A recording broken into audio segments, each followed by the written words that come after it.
আসসালামু আলাইকুম প্রিয় শিক্ষার্থীবৃন্দ, সকলকে শুভেচ্ছা। আজকে আমি আলোচনা করব হাই স্কুল থেকে কলেজে পদার্পণ করার ক্ষেত্রে কিছু গুরুত্বপূর্ণ বিষয় নিয়ে। আসলে হাই স্কুল থেকে কলেজে পদার্পণ করার ব্যাপারটা অনেকটা নার্সারি থেকে একটা ফুল গাছ কিনে আনার মতন। নার্সারিতে একটা গাছ বীজ থেকে চারা পর্যন্ত অতি যত্নে সুন্দর করে নিয়মিত পানি সার দিয়ে তারপরে বড় করা হয়।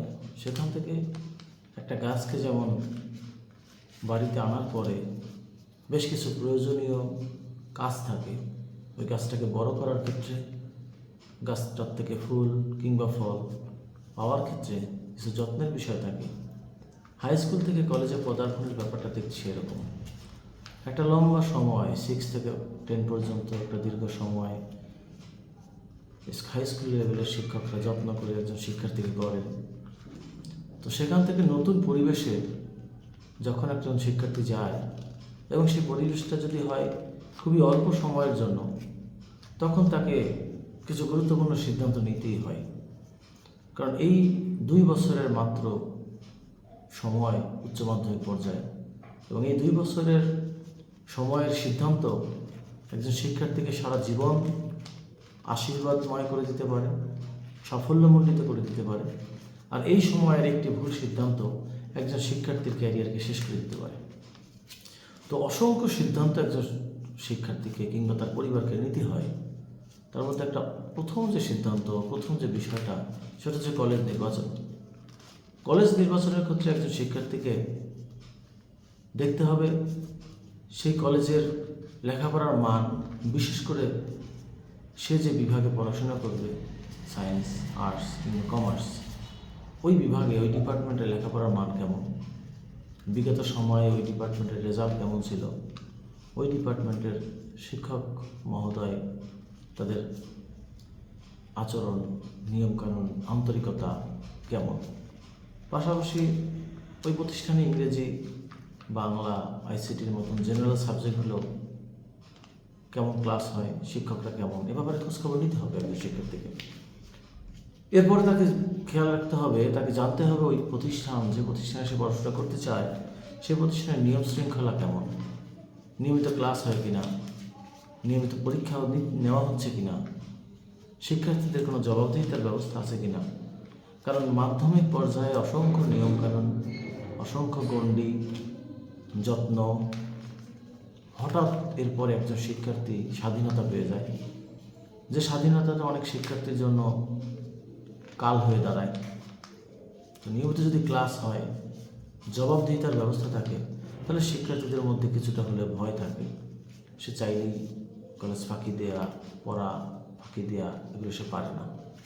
তাই নিয়মকানুন থাকাটা প্রতিষ্ঠানে খুবই জরুরি। এবং অভিভাবকদের ক্ষেত্রে আরেকটা বিষয় খুবই গুরুত্বপূর্ণ, সেটা হচ্ছে বর্তমান সময়ে আমরা প্রায় দেখি মফস্বলের ছেলেমেয়েরা শহরমুখী হচ্ছে। শহরে ভালো পড়াশোনা, শহরে ভালো ভালো মেধাবী শিক্ষার্থীদের মধ্যে অনেক বেশি কম্পিটিশন। তো সেখান থেকে ক্যারিয়ার তৈরি করার আর আকাঙ্ক্ষা নিয়ে যাচ্ছে।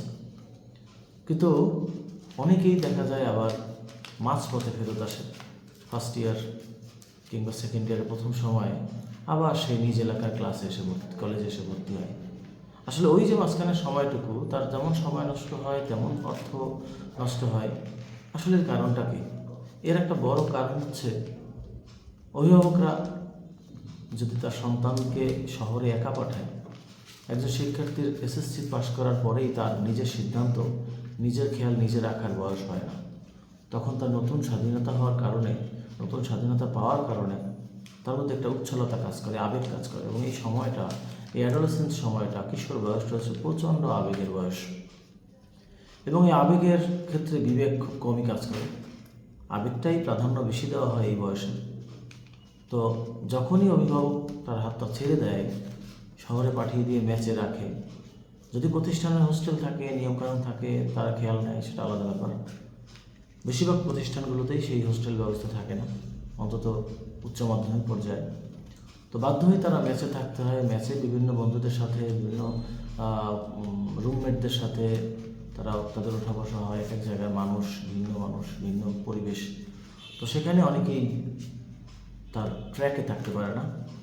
সেজন্য আমি অভিভাবকদের বলবো, যারা শহরমুখী হচ্ছেন, শহরে যাচ্ছেন যেতে, তারা অবশ্যই পরিবার সহ যাবেন।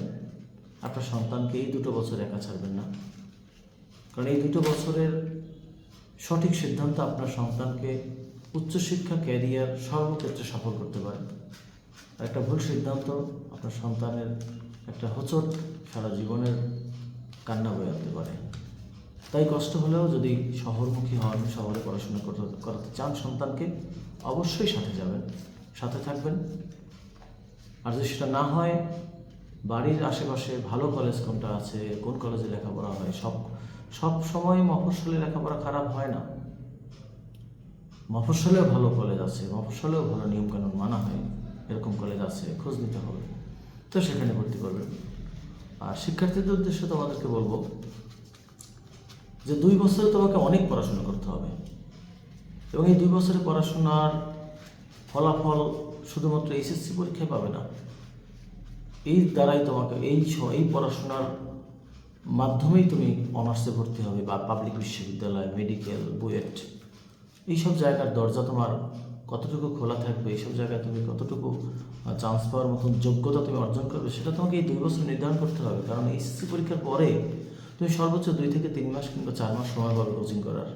তো আসলে 2-3-4 মাসে যতটুকু শিখবে, তুমি যদি এই 2 বছর নিজেকে প্রস্তুত না করো, আসলে ওই যুদ্ধে তুমি আসলে টিকতে পারবে না। এই 2 বছরে অনেক পড়াশোনা, ইংরেজিতে অনেক লম্বা সিলেবাস, পাশাপাশি মাধ্যমিক পর্যায়ের সেই মুখস্থ গণ্ডিটা, যে এখানে ফ্রি হ্যান্ড পারদর্শিতা অনেক বেশি কাজে লাগবে। তো ইংরেজিতে কী কী আছে সেটা আমি আগামী ক্লাসে আলোচনা করবো ইনশাআল্লাহ। আজকে এই পর্যন্তই থাক। সকলকে ধন্যবাদ। আসসালামু আলাইকুম।